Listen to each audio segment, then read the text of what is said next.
thevoicebefore-the-void.net. The Man Who Went Too Far by E. F. Benson. Read by The Voice Before the Void. The little village of St. Faith's nestles in a hollow of wooded till up the north bank of the River Fawn in the country of Hampshire, huddling close round its grey Norman church, as if for spiritual protection against the fays and fairies, the trolls and little people, who might be supposed still to linger in the vast empty spaces of the New Forest, and to come after dusk and do their doubtful businesses. Once outside the hamlet, you may walk in any direction, so long as you avoid the high road which leads to Brockenhurst, for the length of a summer afternoon without seeing sign of human habitation, or possibly even catching sight of another human being. Shaggy wild ponies may stop their feeding for a moment as you pass. The white scuts of rabbits will vanish into their burrows. A brown viper, perhaps, will glide from your path into a clump of heather, and unseen birds will chuckle in the bushes. But it may easily happen that for a long day you will see nothing human. But you will not feel in the least lonely. In summer, at any rate, the sunlight will be gay with butterflies, and the air thick with all those woodland sounds which, like instruments in an orchestra, combine to play the great symphony of the yearly festival of June. Winds whisper in the birches, and sigh among the firs.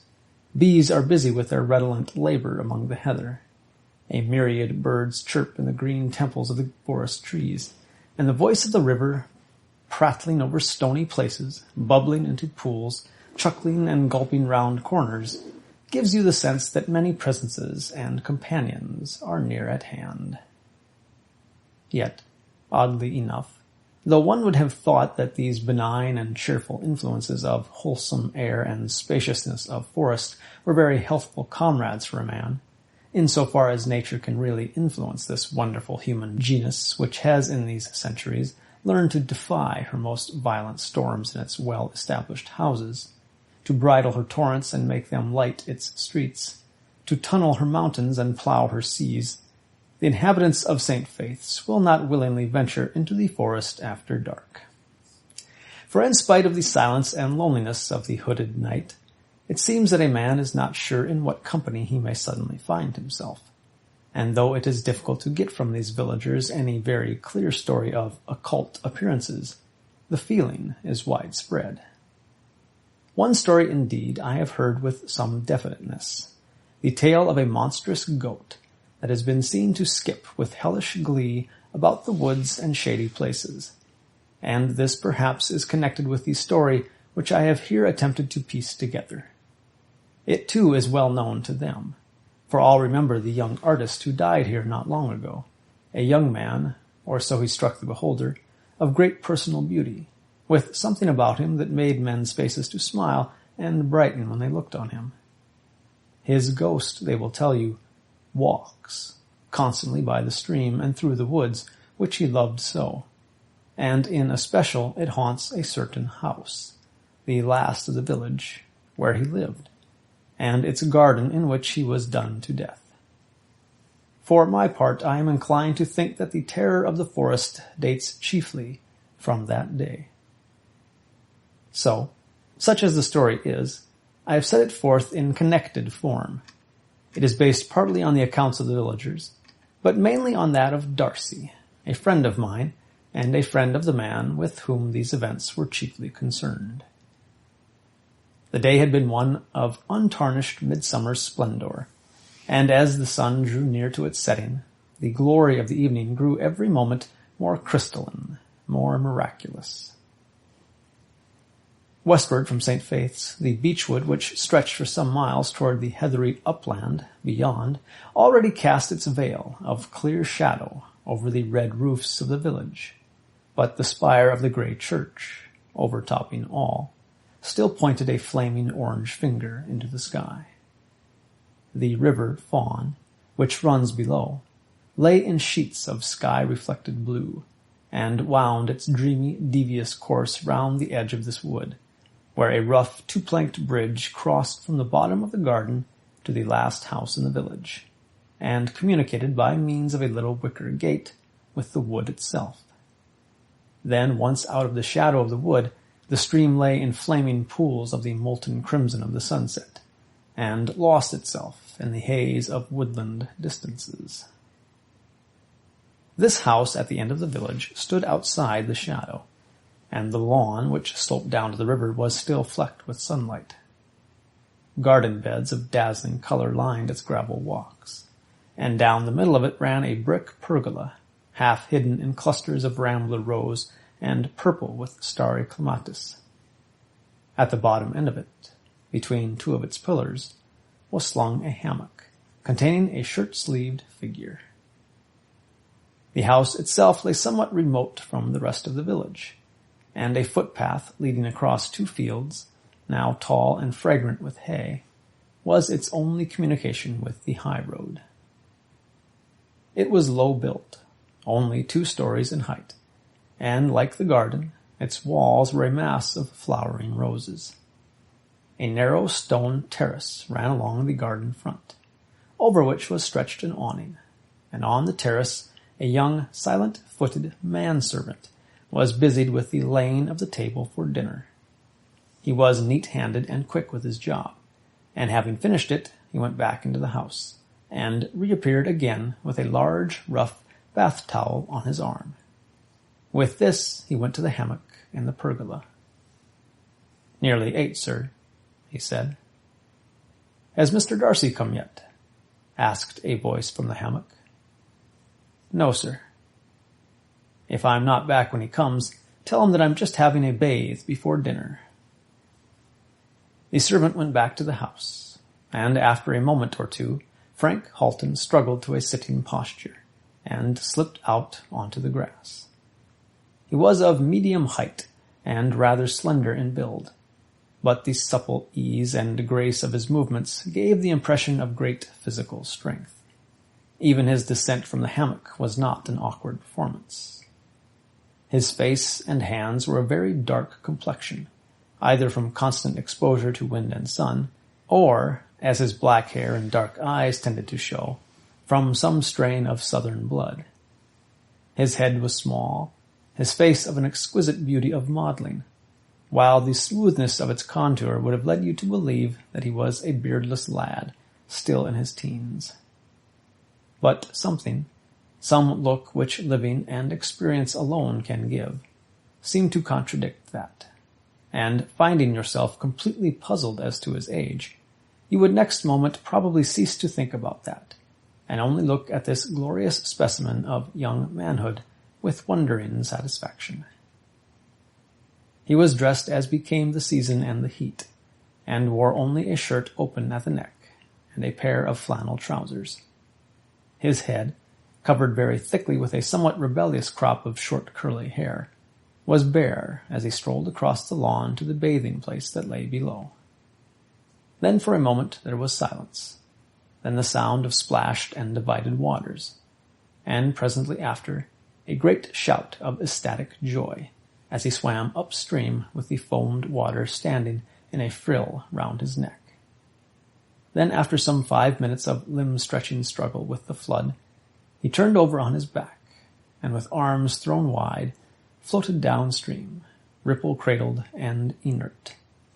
His eyes were shut, and between half-parted lips he talked gently to himself.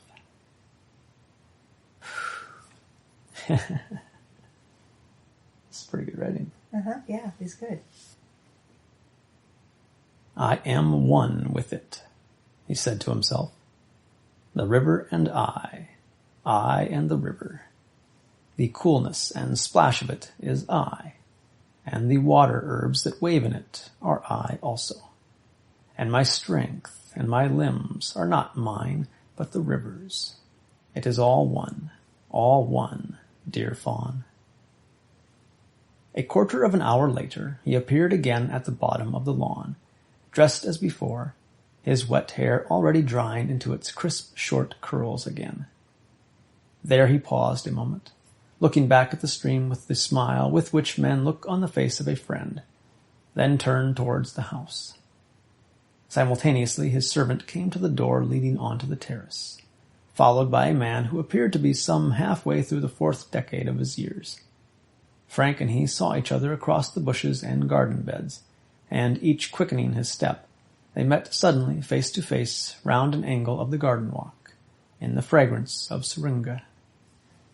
"My dear Darcy," cried Frank, "I am charmed to see you."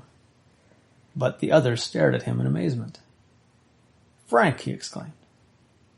"Yes, that is my name," he said, laughing. "What is the matter?"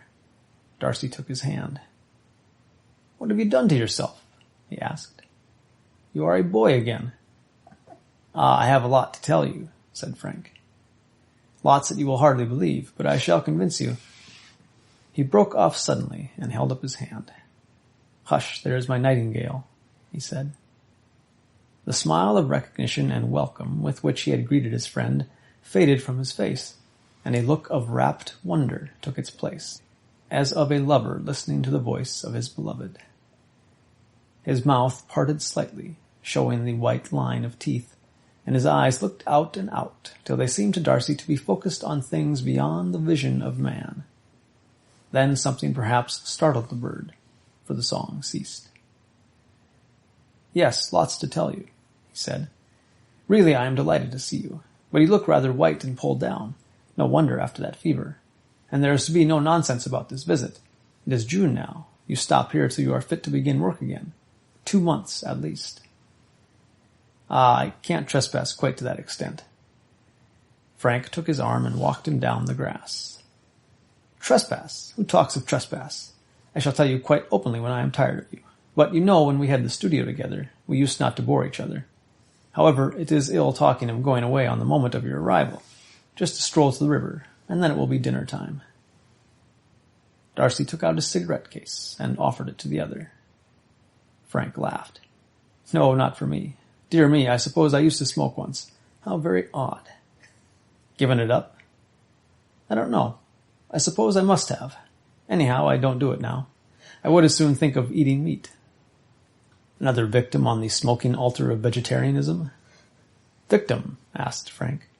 "Do I strike you as such?" He paused on the margin of the stream and whistled softly. Next moment a moorhen made its splashing flight across the river and ran up the bank. Frank took it very gently in his hands and stroked its head, as the creature lay against his shirt. "And is the house among the reeds still secure?" he half crooned to it. "And is the missus quite well? And are the neighbors flourishing? There, dear, home with you." And he flung it into the air. "That bird's very tame," said Darcy, slightly bewildered. "It is rather," said Frank, following its flight. During dinner, Frank chiefly occupied himself in bringing himself up to date in the movements and achievements of this old friend, whom he had not seen for 6 years.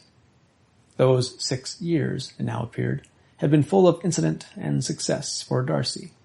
He had made a name for himself as a portrait painter, which bade fair to outlast the vogue of a couple of seasons, and his leisure time had been brief.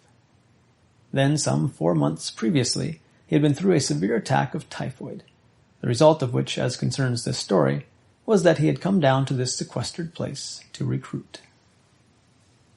"Yes, you've got on," said Frank at the end. "I always knew you would. ARA with more in prospect. Money? You roll in it, I suppose. And oh, Darcy, how much happiness have you had all these years? That is the only imperishable possession. And how much have you learned? Oh, I don't mean in art. Even I could have done well in that." Darcy laughed. "Done well? My dear fellow, all I have learned in these 6 years you knew, so to speak, in your cradle. Your old pictures fetch huge prices. Do you never paint now?" Frank shook his head. "No, I'm too busy," he said. "Doing what? Please tell me. That is what everyone is forever asking me." "Doing? I suppose you would say I do nothing." Darcy glanced up at the brilliant young face opposite him. "It seems to suit you, that way of being busy," he said.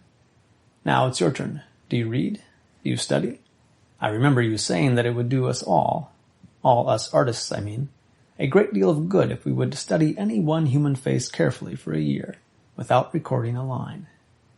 Have you been doing that? Frank shook his head again. I mean exactly what I say, he said. I have been doing nothing, and I have never been so occupied. Look at me. Have I not done something to myself to begin with? You are 2 years younger than I, said Darcy. At least you used to be. You, therefore, are 35. But had I never seen you before, I should say you were just 20. But was it worthwhile to spend 6 years of greatly occupied life in order to look 20? Seems rather like a woman of fashion. Frank laughed boisterously. First time I've ever been compared to that particular bird of prey, he said. No, that has not been my occupation. In fact, I am only very rarely conscious that one effect of my occupation has been that. Of course, it must have been if one comes to think of it. It is not very important. Quite true, my body has become young, but that is very little. I have become young. Darcy pushed back his chair and sat sideways to the table, looking at the other. Has that been your occupation, then? He asked.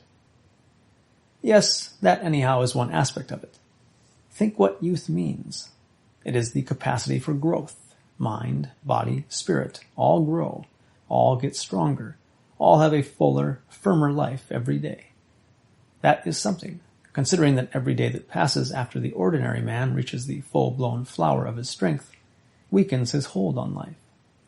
A man reaches his prime, and remains, we say, in his prime for 10 years, or perhaps 20. But after his primest prime is reached, he slowly, insensibly weakens. These are the signs of age in you, in your body, in your art probably, in your mind. You are less electric than you were. But I, when I reach my prime, I am nearing it. Ah, you shall see. The stars have begun to appear in the blue velvet of the sky, and to the east the horizon seen above the black silhouette of the village was growing dove-colored with the approach of moonrise. White moths hovered dimly over the garden beds, and the footsteps of night tiptoed through the bushes. Suddenly Frank rose. Ah, it is the supreme moment, he said softly. Now more than at any other time, the current of life, the eternal, imperishable current, runs so close to me that I am almost enveloped in it. Be silent a minute. He advanced to the edge of the terrace and looked out, standing stretched with arms outspread. Darcy heard him draw a long breath into his lungs, and after many seconds expel it again. 6 or 8 times he did this, then turned back into the lamplight. It will sound to you quite mad, I expect, he said. But if you want to hear the soberest truth I have ever spoken and shall ever speak, I will tell you about myself. But come into the garden if it is not damp for you. I have never told anyone yet, but I shall like to tell you. It is long, in fact, since I have even tried to classify what I have learned. They wandered into the fragrant dimness of the pergola and sat down. Then Frank began. Years ago, do you remember? He said. We used often to talk about the decay of joy in the world. Many impulses, we settled, had contributed to this decay, some of which were good in themselves, others that were quite completely bad. Among the good things, I put what we may call certain Christian virtues, renunciation, resignation, sympathy with suffering, and the desire to relieve sufferers. But out of those things spring very bad ones. Useless renunciation, asceticism for its own sake, mortification of the flesh with nothing to follow, no corresponding gain, that is, and that awful and terrible disease which devastated England some centuries ago, and from which, by heredity of spirit, we suffer now, Puritanism. That was a dreadful plague. The brutes held and taught that joy and laughter and merriment were evil. It was a doctrine the most profane and wicked. Why, what is the commonest crime one sees? A sullen face. That is the truth of the matter. Now, all my life, I have believed that we are intended to be happy, that joy is of all gifts the most divine. And when I left London, abandoned my career such as it was, I did so because I intended to devote my life to the cultivation of joy, and by continuous and unsparing effort to be happy. Among people, and in constant intercourse with others, I did not find it possible. There were too many distractions in towns and workrooms, and also too much suffering. So I took one step backwards or forwards, as you may choose to put it, and went straight to nature, to trees, birds, animals, to all those things which quite clearly pursue one aim only, which blindly follow the great native instinct to be happy without any care at all for morality, or human law, or divine law. I wanted, you understand, to get all joy first-hand and unadulterated, and I think it scarcely exists among men. It is obsolete. Darcy turned in his chair. But what makes birds and animals happy? He asked. Food, and mating. Frank laughed gently in the stillness. Do not think I became a sensualist, he said. I did not make that mistake. For the sensualist carries his miseries pick-a-back, and round his feet is wound the shroud that shall soon enwrap him. I may be mad, it is true, but I am not so stupid anyhow as to have tried that. No, what is it that makes puppies play with their own tails, that sends cats on their prowling ecstatic errands at night? He paused a moment. So I went to nature, he said. I sat down here in this new forest, sat down fair and square, and looked. That was my first difficulty, to sit here quiet without being bored, to wait without being impatient, to be receptive and very alert, though for a long time nothing particular happened. The change, in fact, was slow in those early stages. Nothing happened? Asked Darcy, rather impatiently, with the sturdy revolt against any new idea, which to the English mind is synonymous with nonsense. Why, what in the world should happen? Now Frank, as he had known him, was the most generous, but most quick-tempered of mortal men. In other words, his anger would flare to a prodigious beacon, under almost no provocation, only to be quenched again under a gust of no less impulsive kindliness. Thus, the moment Darcy had spoken, an apology for his hasty question was halfway up his tongue. But there was no need for it to have traveled even so far, for Frank laughed again with kindly, genuine mirth. Oh, how I should have resented that a few years ago, he said. Thank goodness that resentment is one of the things I have got rid of. I certainly wish that you should believe my story. In fact, you are going to. But that you at this moment should imply that you do not does not concern me. Your solitary sojournings have made you inhuman, said Darcy, still very English. No, human, said Frank. Rather more human, at least rather less of an ape.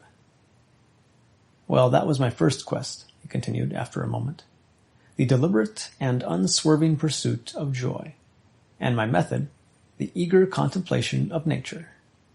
As far as motive went, I dare say it was purely selfish, but as far as effect goes, it seems to me about the best thing one can do for one's fellow creatures, for happiness is more infectious than smallpox.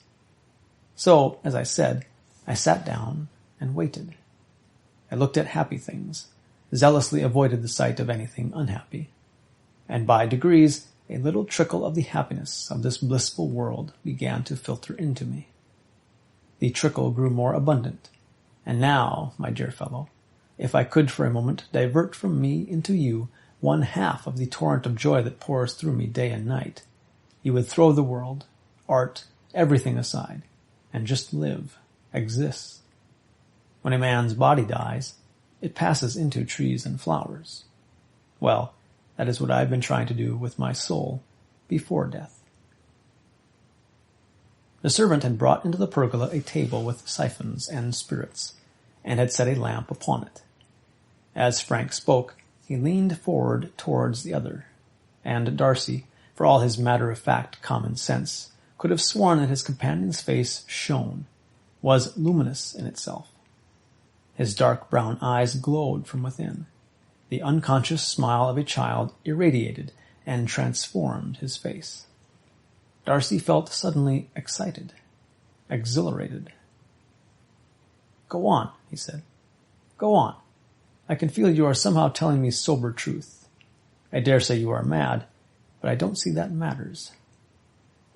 Frank laughed again. "Mad," he said. "Yes, certainly, if you wish. But I prefer to call it sane. However, nothing matters less than what anybody chooses to call things. God never labels his gifts. He just puts them into our hands, just as he put animals in the Garden of Eden for Adam to name if he felt disposed. So by the continual observance and study of things that were happy, continued he, I got happiness. I got joy. But seeking it, as I did, from nature, I got much more which I did not seek, but stumbled upon originally by accident. It is difficult to explain, but I will try. About 3 years ago, I was sitting one morning in a place I will show you tomorrow.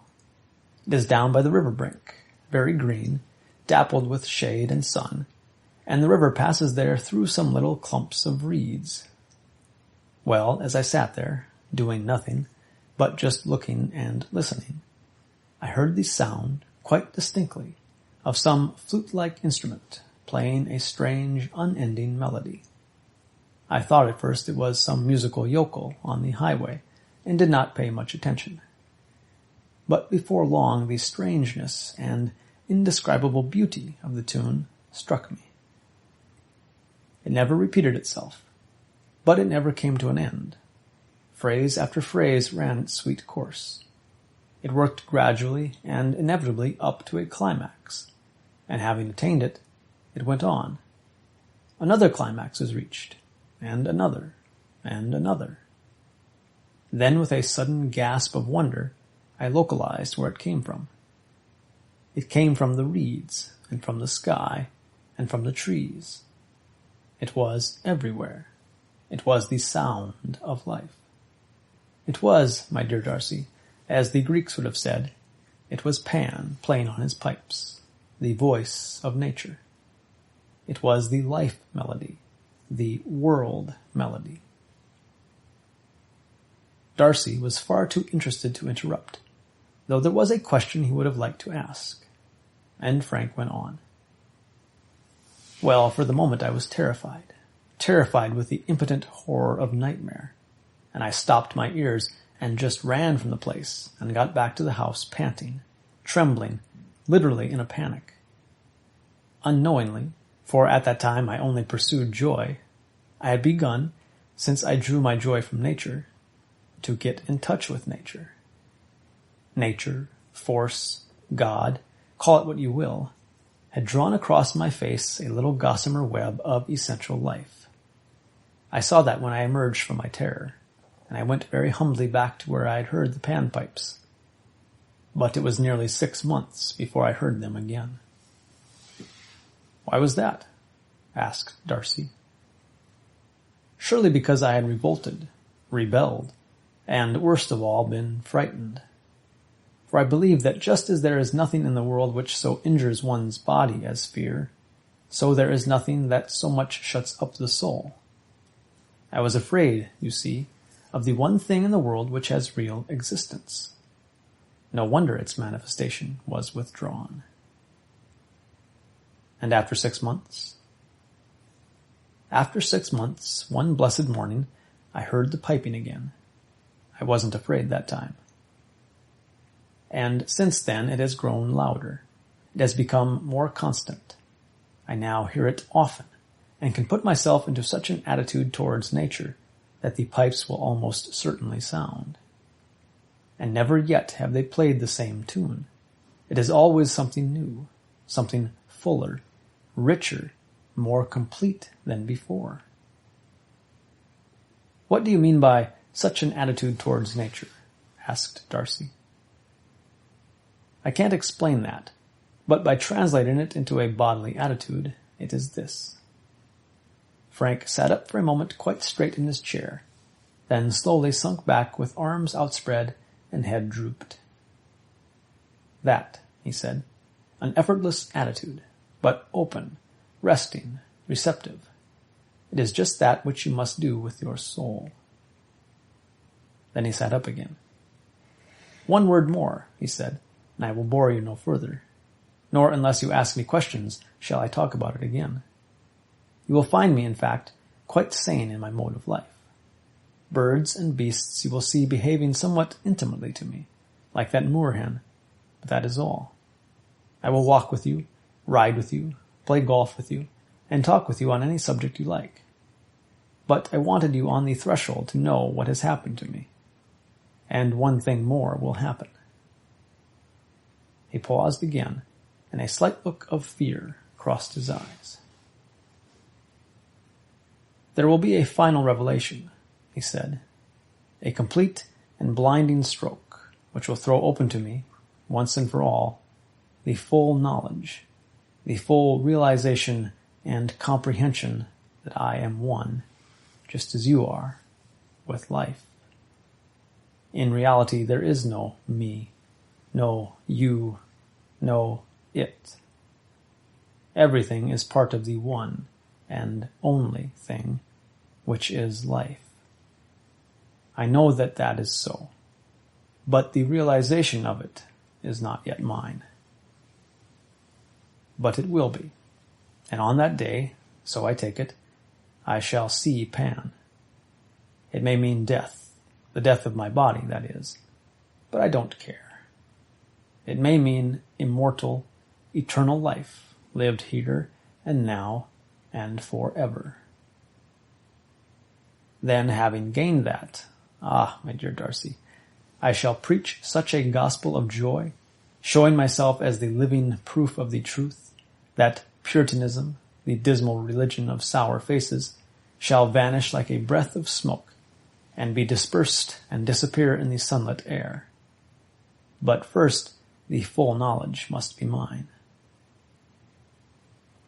Darcy watched his face narrowly. "You are afraid of that moment," he said. Frank smiled at him. "Quite true. You are quick to have seen that. But when it comes, I hope I shall not be afraid." For some little time there was silence. Then Darcy rose. "You have bewitched me, you extraordinary boy," he said. "You have been telling me a fairy story, and I find myself saying, 'Promise me it is true.'" "I promise you that," said the other. "And I know I shan't sleep," added Darcy. Frank looked at him with a sort of mild wonder, as if he scarcely understood. "Well, what does that matter?" he said. "I assure you it does. I am wretched unless I sleep." "Of course I can make you sleep if I want," said Frank in a rather bored voice. "Well, do." "Very good. Go to bed. I'll come upstairs in 10 minutes." Frank busied himself for a little after the other had gone, moving the table back under the awning of the veranda and quenching the lamp. Then he went with his quick, silent tread upstairs and into Darcy's room. The latter was already in bed, but very wide-eyed and wakeful, and Frank, with an amused smile of indulgence, as for a fretful child, sat down on the edge of the bed. "Look at me," he said, and Darcy looked. "The birds are sleeping in the brake," said Frank softly, "and the winds are asleep. The sea sleeps, and the tides are but the heaving of its breast. The stars swing low, rocked in the great cradle of the heavens, and—" He stopped suddenly, gently blew out Darcy's candle, and left him sleeping. Morning brought to Darcy a flood of hard common sense, as clear and crisp as the sunshine that filled his room. Slowly as he woke, he gathered together the broken threads of the memories of the evening which had ended, so he told himself, in a trick of common hypnotism. That accounted for it all. The whole strange talk he had had was under a spell of suggestion from the extraordinary vivid boy who had once been a man. All his own excitement, his acceptance of the incredible, had been merely the effect of a stronger, more potent will imposed on his own. How strong that will was, he guessed from his own instantaneous obedience to Frank's suggestion of sleep. And armed with impenetrable common sense, he came down to breakfast. Frank had already begun, and was consuming a large plateful of porridge and milk with the most prosaic and healthy appetite. "Slept well?" he asked. "Yes, of course. Where did you learn hypnotism?" "By the side of the river." "You talked an amazing quantity of nonsense last night," remarked Darcy, in a voice prickly with reason. "Rather. I felt quite giddy. Look, I remembered to order a dreadful daily paper for you. You can read about money markets, or politics, or cricket matches." Darcy looked at him closely. In the morning light, Frank looked even fresher, younger, more vital than he had done the night before, and the sight of him somehow dinted Darcy's armor of common sense. "You are the most extraordinary fellow I ever saw," he said. "I want to ask you some more questions." "Ask away," said Frank. For the next day or two, Darcy plied his friend with many questions, objections, and criticisms on the theory of life, and gradually got out of him a coherent and complete account of his experience. In brief, then, Frank believed that, by lying naked, as he put it, to the force which controls the passage of the stars, the breaking of a wave, the budding of a tree, the love of a youth and maiden, he had succeeded in a way hitherto undreamed of in possessing himself of the essential principle of life. Day by day, so he thought, he was getting nearer to, and in closer union with, the great power itself which caused all life to be, the spirit of nature, of force, or the spirit of God. For himself, he confessed to what others would call paganism. It was sufficient for him that there existed a principle of life. He did not worship it. He did not pray to it. He did not praise it. Some of it existed in all human beings, just as it existed in trees and animals. To realize and make living to himself the fact that it was all one was his sole aim and object. Here perhaps Darcy would put in a word of warning. "Take care," he said. "To see Pan meant death, did it not?" Frank's eyebrows would rise at this. "What does that matter?" he said. "True, the Greeks were always right, and they said so, but there is another possibility.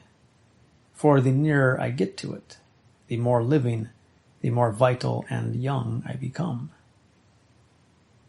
"What then do you expect the final revelation will do for you?" "I have told you," said he. "It will make me immortal." But it was not so much from speech and argument that Darcy grew to grasp his friend's conception, as from the ordinary conduct of his life. They were passing, for instance, one morning down the village street, when an old woman, very bent and decrepit, but with an extraordinary cheerfulness of face, hobbled out from her cottage. Frank instantly stopped when he saw her. "You old darling, how goes it all?" he said. But she did not answer. Her dim old eyes were riveted on his face. She seemed to drink in like a thirsty creature the beautiful radiance which shone there. Suddenly she put her two withered old hands on his shoulders. "You're just the sunshine itself," she said, and he kissed her and passed on. But scarcely 100 yards further, a strange contradiction of such tenderness occurred. A child running along the path towards them fell on its face and set up a dismal cry of fright and pain. A look of horror came into Frank's eyes, and, putting his fingers in his ears, he fled at full speed down the street, and did not pause till he was out of hearing. Darcy, having ascertained that the child was not really hurt, followed him in bewilderment. "Are you without pity, then?" he asked. Frank shook his head impatiently. "Can't you see?" he asked. "Can't you understand that that sort of thing, pain, anger, anything unlovely, throws me back, retards the coming of the great hour? Perhaps when it comes, I shall be able to piece that side of life onto the other, onto the true religion of joy. At present, I can't. But the old woman, was she not ugly? Frank's radiance gradually returned. Ah, no, she was like me. She longed for joy, and knew it when she saw it, the old darling. Another question suggested itself. Then what about Christianity? Asked Darcy. I can't accept it. I can't believe in any creed of which the central doctrine is that God, who is joy, should have had to suffer. Perhaps it was so. In some inscrutable way, I believe it may have been so, but I don't understand how it was possible. So I leave it alone. My affair is joy. They had come to the weir above the village, and the thunder of riotous cool water was heavy in the air. Trees dipped into the translucent stream with slender trailing branches, and the meadow where they stood was starred with midsummer blossomings. Larks shot up caroling into the crystal dome of blue, and 1,000 voices of June sang round them. Frank, bareheaded as was his wont, with his coat slung over his arm and his shirt-sleeves rolled up above the elbow, stood there like some beautiful wild animal, with eyes half shut and mouth half open, drinking in the scented warmth of the air. Then suddenly he flung himself face downwards on the grass at the edge of the stream, burying his face in the daisies and cowslips, and lay stretched there in wide-armed ecstasy, with his long fingers pressing and stroking the dewy herbs of the field. Never before had Darcy seen him thus fully possessed by his idea. His caressing fingers, his half-buried face pressed close to the grass. Even the clothed lines of his figure were instinct with a vitality that somehow was different from that of other men. And some faint glow from it reached Darcy, some thrill, some vibration from that charged recumbent body passed to him, and for a moment he understood as he had not understood before, despite his persistent questions and the candid answers they received, how real, and how realized by Frank, his idea was. Then suddenly the muscles in Frank's neck became stiff and alert, and he half raised his head. The panpipes, he whispered. Close, oh, so close. Very slowly, as if a sudden movement might interrupt the melody, he raised himself and leaned on the elbow of his bent arm. His eyes opened wider. The lower lids drooped as if he focused his eyes on something very far away, and the smile on his face broadened and quivered like sunlight on still water, till the exultance of its happiness was scarcely human. So he remained motionless and rapt for some minutes. Then the look of listening died from his face, and he bowed his head, satisfied. Ah, that was good, he said. How is it possible you did not hear? Oh, you poor fellow. Did you really hear nothing? A week of this outdoor and stimulating life did wonders in restoring to Darcy the vigor and health which his weeks of fever had filched from him. And as his normal activity and higher pressure of vitality returned, he seemed to himself to fall even more under the spell which the miracle of Frank's youth cast over him. 20 times a day he found himself saying to himself suddenly, at the end of some 10 minutes' silent resistance to the absurdity of Frank's idea, "But it isn't possible. It can't be possible."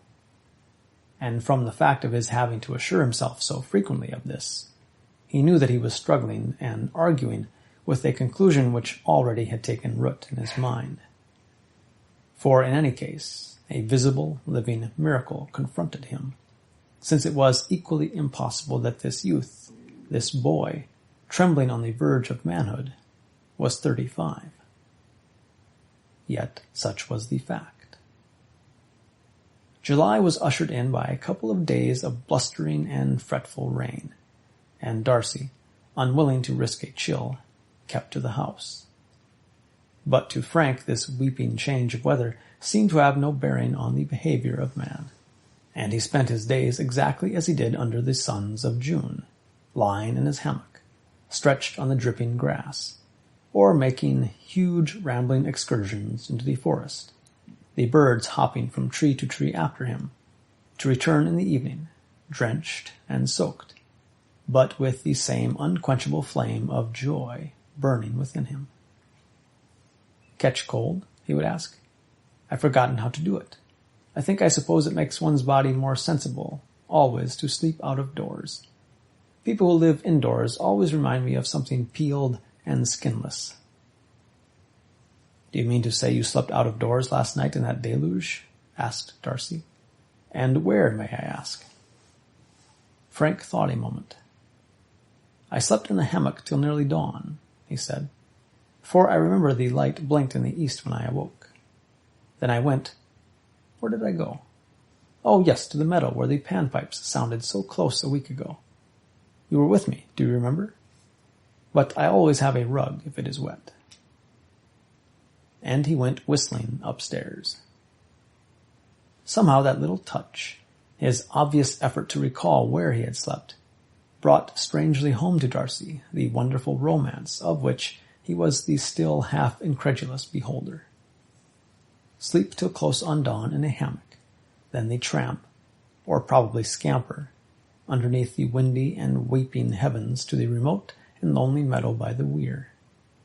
The picture of other such nights rose before him. Frank sleeping perhaps by the bathing place under the filtered twilight of the stars, or the white blaze of moonshine, a stir and awakening at some dead hour, perhaps a space of silent, wide-eyed thought, and then a wandering through the hushed woods to some other dormitory, alone with his happiness, alone with the joy and the life that suffused and enveloped him, without other thought or desire or aim except the hourly and never-ceasing communion with the joy of nature. They were in the middle of dinner that night, talking on indifferent subjects, when Darcy suddenly broke off in the middle of a sentence. "I've got it," he said. "At last I've got it." "Congratulate you," said Frank. "But what?" "The radical unsoundness of your idea. It is this. All nature from highest to lowest is full, crammed full of suffering. Every living organism in nature preys on another. Yet, in your aim to get close to be one with nature, you leave suffering altogether out. You run away from it. You refuse to recognize it. And you are waiting, you say, for the final revelation." Frank's brow clouded slightly. "Well," he asked, rather wearily. "Cannot you guess, then, when the final revelation will be? In joy you are supreme, I grant you that. I did not know a man could be so master of it. You have learned, perhaps, practically all that nature can teach. And if, as you think, the final revelation is coming to you, it will be the revelation of horror, suffering, death, pain, in all its hideous forms. Suffering does exist. You hate it and fear it." Frank held up his hand. "Stop. Let me think," he said. There was silence for a long minute. "That never struck me," he said at length. "It is possible that what you suggest is true. Does the sight of Pan mean that, do you think? Is it that nature, take it altogether, suffers horribly, suffers to a hideous, inconceivable extent? Shall I be shown all the suffering?" He got up and came round to where Darcy sat. "If it is so, so be it," he said. "Because, my dear fellow, I am near, so splendidly near to the final revelation. Today the pipes have sounded almost without pause. I have even heard the rustle in the bushes, I believe, of Pan's coming. I have seen, yes, I saw today, the bushes pushed aside as if by a hand, and piece of a face, not human, peered through. But I was not frightened. At least, I did not run away this time. He took a turn up to the window, and back again. Yes, there is suffering all through, he said, and I have left it all out of my search. Perhaps, as you say, the revelation will be that. And in that case, it will be goodbye. I have gone on one line. I shall have gone too far along one road without having explored the other. But I can't go back now. I wouldn't if I could. Not a step would I retrace. In any case, whatever the revelation is, it will be God. I'm sure of that. The rainy weather soon passed, and with the return of the sun, Darcy again joined Frank in long, rambling days. It grew extraordinarily hotter, and with the fresh bursting of life after the rain, Frank's vitality seemed to blaze higher and higher. Then, as is the habit of the English weather, one evening clouds began to bank themselves up in the west. The sun went down in a glare of coppery thunder-wrack, and the whole earth, broiling under an unspeakable oppression and sultriness, paused and panted for the storm. After sunset, the remote fires of lightning began to wink and flicker on the horizon. But when bedtime came, the storm seemed to have moved no nearer, though a very low, unceasing noise of thunder was audible. Weary and oppressed by the stress of the day, Darcy fell at once into a heavy, uncomforting sleep. He woke suddenly into full consciousness, with the din of some appalling explosion of thunder in his ears, and sat up in bed with racing heart. Then for a moment, as he recovered himself from the panic land which lies between sleeping and waking, there was silence, except for the steady hissing of rain on the shrubs outside his window. But suddenly that silence was shattered and shredded into fragments by a scream from somewhere close at hand outside in the black garden, a scream of supreme and despairing terror. Again, and once again, it shrilled up, and then a babble of awful words was interjected. A quivering, sobbing voice that he knew said, "My God! Oh, my God! Oh, Christ!" And then followed a little mocking, bleating laugh. Then was silence again. Only the rain hissed on in the shrubs.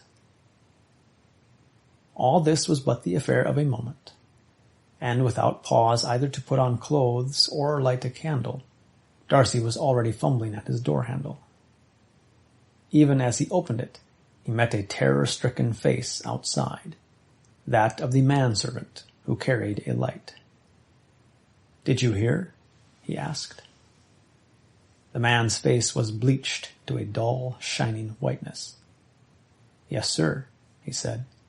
It was the master's voice. Together they hurried down the stairs and through the dining room, where an orderly table for breakfast had already been laid, and out onto the terrace.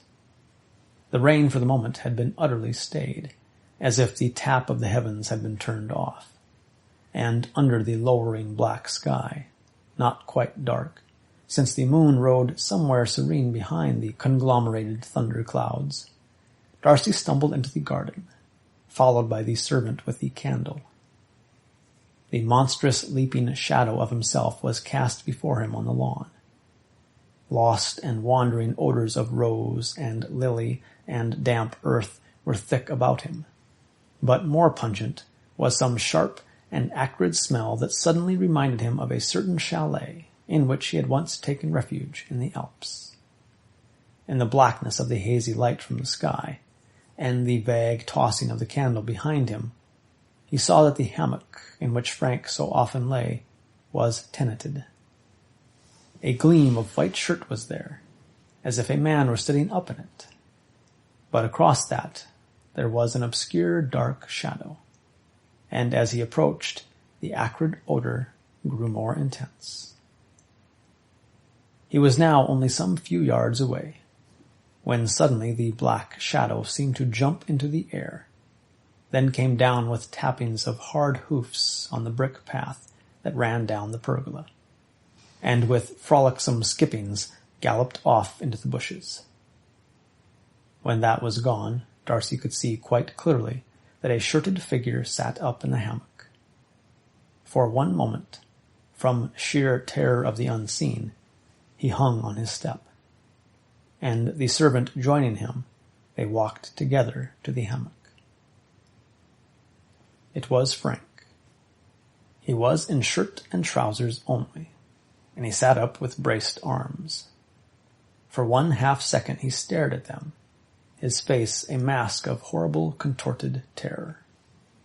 His upper lip was drawn back so that the gums of the teeth appeared, and his eyes were focused not on the two who approached him, but on something quite close to him. His nostrils were widely expanded, as if he panted for breath, and terror incarnate, and repulsion, and deathly anguish ruled dreadful lines on his smooth cheeks and forehead. Then, even as they looked, the body sank backwards, and the ropes of the hammock wheezed and strained. Darcy lifted him out and carried him indoors. Once he thought there was a faint, convulsive stir of the limbs that lay with so dead a weight in his arms. But when they got inside, there was no trace of life. But the look of supreme terror and agony of fear had gone from his face. A boy tired with play, but still smiling in his sleep, was the burden he had laid on the floor. His eyes had closed, and the beautiful mouth lay in smiling curves, even as when a few mornings ago, in the meadow by the weir, it had quivered to the music of the unheard melody of Pan's pipes. Then they looked further. Frank had come back from his bathe before dinner that night in his usual costume of shirt and trousers only. He had not dressed, and during dinner, so Darcy remembered, he had rolled up the sleeves of his shirt to above the elbow. Later, as they sat and talked after dinner on the close sultriness of the evening, he had unbuttoned the front of his shirt to let what little breath of wind there was play on his skin. The sleeves were rolled up now, the front of the shirt was unbuttoned, and on his arms and on the brown skin of his chest were strange discolorations, which grew momently more clear and defined, till they saw that the marks were pointed prints, as if caused by the hoofs of some monstrous goat that had leaped and stamped upon him.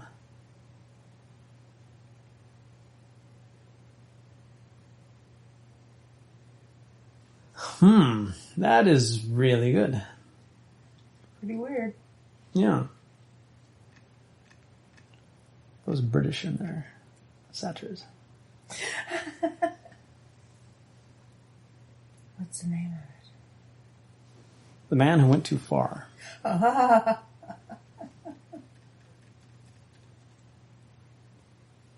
Like it's philosophical fiction. Right. It is. Which is so interesting because that means that he thought this all out. Right. Probably on his own, probably for himself, and then made this story out of it. That elevates it. It's so much more interesting. And yeah, the way, he describes a philosophy and a way of life, and it sounds enticing. Until you have to, pay the piper.